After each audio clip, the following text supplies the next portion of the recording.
could not have asked for a better chapter this week. Honestly, this chapter and all the chapters leading up to it have been getting crazier and crazier as this entire war on Wano is wrapping up. Orochi coming back was a surprise. Zoro with all the Black Air Force energy in the world last chapter when he blocked the Hakai from Big Mom and Kaido. And now what we're going to get into with chapter 1010 of One Piece, simply titled Conqueror's Haki. Cover page for this, the cover page for this chapter is pretty simple. It's just kind of sitting there, putting in eye drops with a bunch of other homies that are just kind of there. Interesting enough, I guess. But anyway, let's roll into the chapter. So we continue on from the last scene from last chapter, where Law and Kid threw Big Mom off of the top of Onigashima, and she's falling off the side. She's calling out for Zeus to save her, but Zeus is inside of the box that Kid made that is made to insulate his powers, and he has no idea what's going on. Prometheus is trying to leave, but Zoro is still continuously slicing this man to pieces, but it's definitely taking a toll on him, considering the fact that he just took that Hakai. And Law even mentions this. Law's like, I wouldn't be surprised if every bone in this man's body is shattered to pieces. So then Kaido kind of looks back after he hit Luffy with the Three Realms Ragnarok and fucking caved his face into the ground. Kaido's like, you're pathetic, Charlotte. You've also become invalid. Whatever. I'll help you out, I guess. So then he goes to attack Zoro. He's like, hey, yo, Zoro, let Prometheus out of here. And then Zoro looks up, and then Law shambles him away. And then Law goes for the injection shot, and he just kind of lines it up. And then after he lines up the shot, he pops Kaido with it right under his chin. And it makes him cough a little bit, and he felt it definitely. And then Law goes to use an attack that I'm assuming is being called Curtain from what it looks like here. And then Kaido's like, man, Law, your abilities throw me the fuck off. And he smacks him away. So with Zoro being away from Prometheus for a little bit, it gave Prometheus time enough to reform himself, and he goes to save Big Mom. Napoleon jumps over the side too. And Zoro's like, shit! Now they're gonna go save Big Mom. And then Law's just kind of like, look, splitting them up isn't worth any one of us dying here. Leave it be. But then Kid and Killer are just kind of like, hey, all we wanted to do was separate them anyway. Let's do this. So Kid and Killer leave, and they're like, leave Big Mom to us. We got this. And then like, okay, I guess y'all have fun and try not to die. So Prometheus gets to Big Mom in time to save her from falling into the ocean. And then, Big Mom's all like, oh, you're so good, Prometheus, and you're just the cutest ever. Who's a good son that burns people to cinderines? You are. Yes, you are. So then Big Mom's upset, and she's like, what's that useless Zeus doing? And then Prometheus goes along the lines of like, my thoughts exactly, Mama. He's always so airheaded, and he just always gets in the way. But I'm like, that's kind of not fair to say, because Zeus didn't choose to go into the box. I get the whole thing where Zeus left Big Mom into the perfect climate attack. That was kind of a dumb thing on Zeus's part. But the whole box thing that just happened last chapter, that wasn't on Zeus. Zeus was forced into the box. It's not like he wanted to be in that thing. But then, in any case, Prometheus looks up at Big Mom and he's like, Mama, I have a favor to ask. And she goes, what is it? And it's not looking good for Zeus, at all. Either Zeus is going to be destroyed entirely, or he's going to go back with Nami. In any case, the thunderclouds are starting to swell above head, and even Kid and Killer are just kind of like, what the hell are those clouds doing? So maybe she's going to create another Zeus, or something that is like Zeus, but just not him. We'll see what happens. In any case, Kaido's laughing and looking down at Luffy, and he's just kind of like, it's just like the time before whenever I knocked your ass out with the Thunder Bagua. And even though you're unconscious, you're still glaring at me. And he's like, I'm gonna gouge his eyes out. Or maybe I'll crush his head. Or maybe I'll just pierce his heart.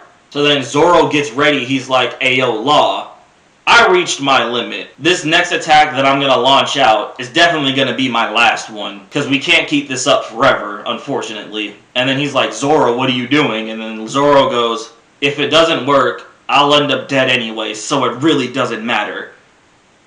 So then Zoro pulls out Enma, Kitetsu, and Wado, and goes, hey Kaido, and he hockeys up all of his blades.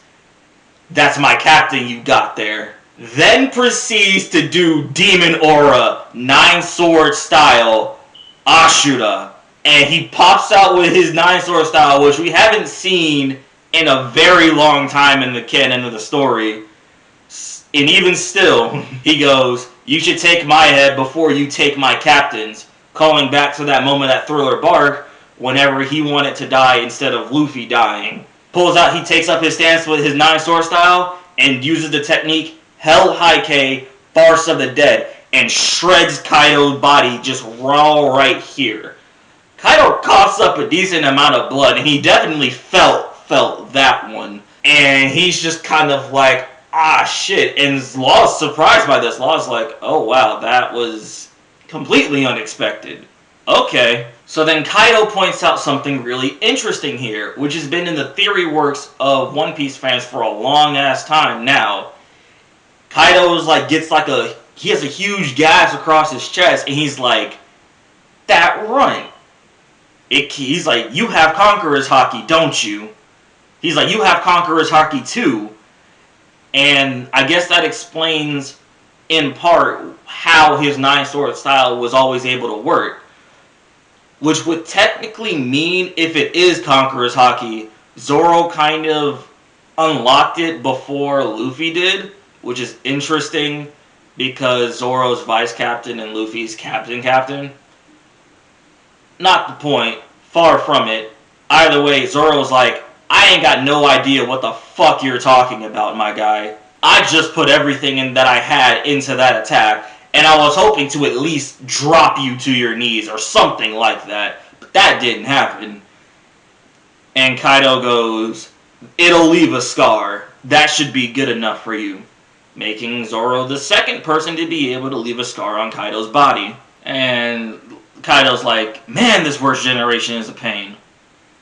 How many kings do we need in this world, fam? And then Law goes to try and go and help Zoro. He's like, hey, yo, Zoro, get out of there.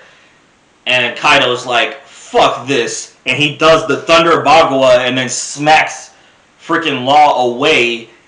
And it looks like the shockwave from that attack also ended up hitting Zoro as well. So Zoro and Law are both bleeding out of their mouths and they just pass out on the ground. And Kaido's just kind of like, man, shame, really.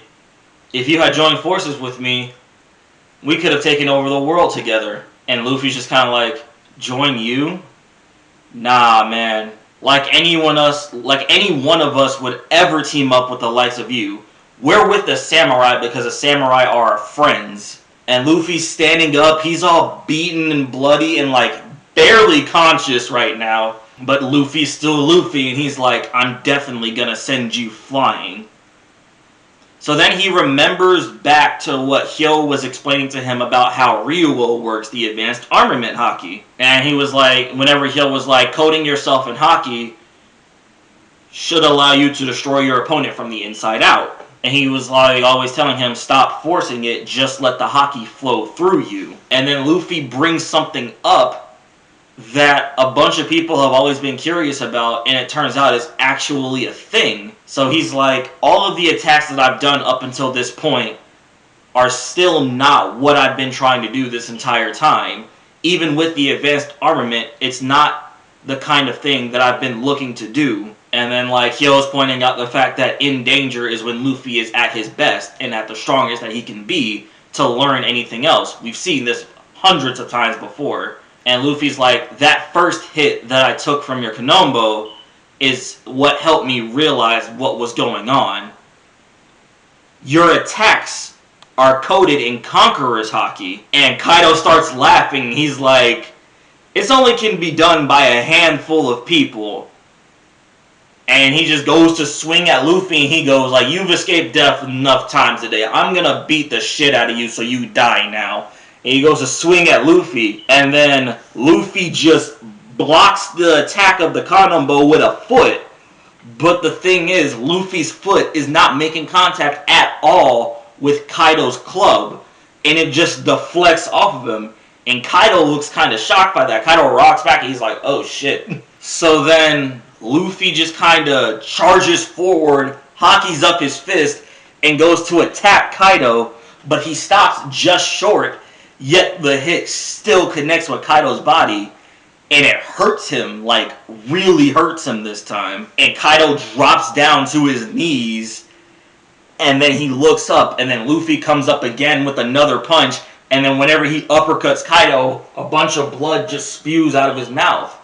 But again, Luffy is not making any kind of contact with Kaido's body at all with this. So then Kaido's down on the ground, and Law's like, he didn't even make contact with him. What the hell's going on? So then Luffy goes, Zoro, thanks for covering me for this entire time.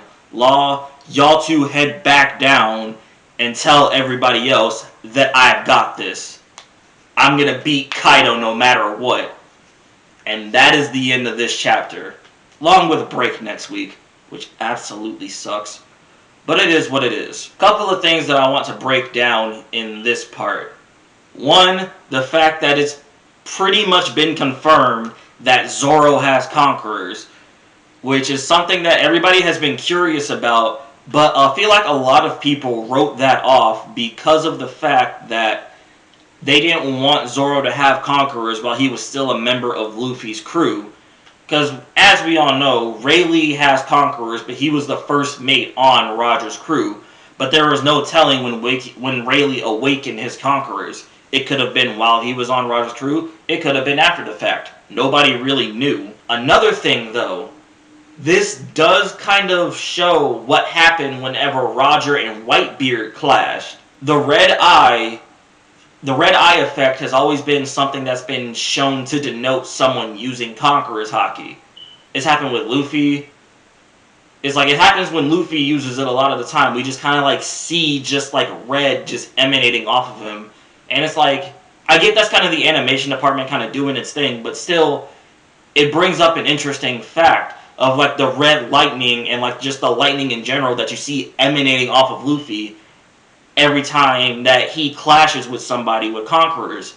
Like whenever he fought against Dofi and their hits clashed, you see lightning emanating from that point. Same when he clashed with Don Chinjiao in the Colosseum, lightning emanated from it.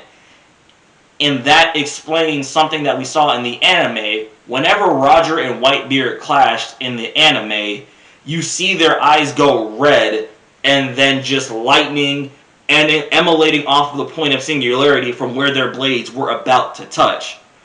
Now, everybody thought, or at least I thought, that it was just the advanced armament Haki that we were learning about, and it was just their Ryuo trying to like invade the other's like weapon and destroy it, but it was just such a strong opposing force that it just kept the blade from touching.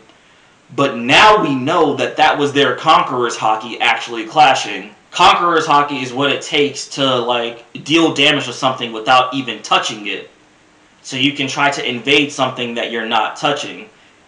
Armament Haki can help with this too, but I feel like the invasion of armament, you have to be much, much closer than whenever you have to invade someone with Conquerors. Or something along those lines. Either way, it gives us a basis for how that worked when Roger and Whitebeard clashed that one time.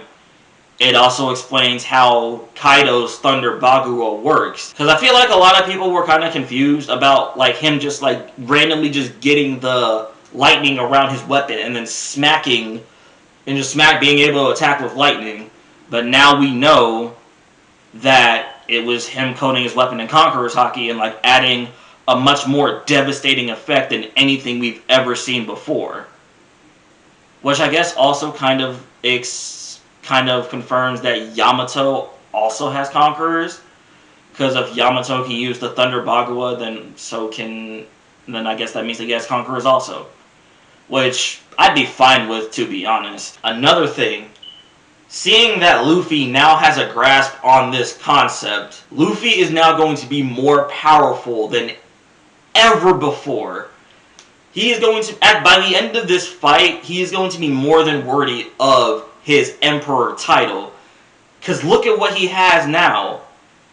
The Future Sight Haki that he got from fighting against Katakuri, the advanced armament that he got from learning with Hyo, and even now, being able to coat all of that he can do in Conqueror's Haki to create even more devastating effects. Luffy is going to absolutely thrash a lot of the people that he comes across from this point on. And I feel like now that we're learning about this whole Conquerors thing, he's going to meet with Shanks very soon. And I want to see how that meeting goes. I have no clue what's going to happen. I don't even know when this Act of Wano is going to end.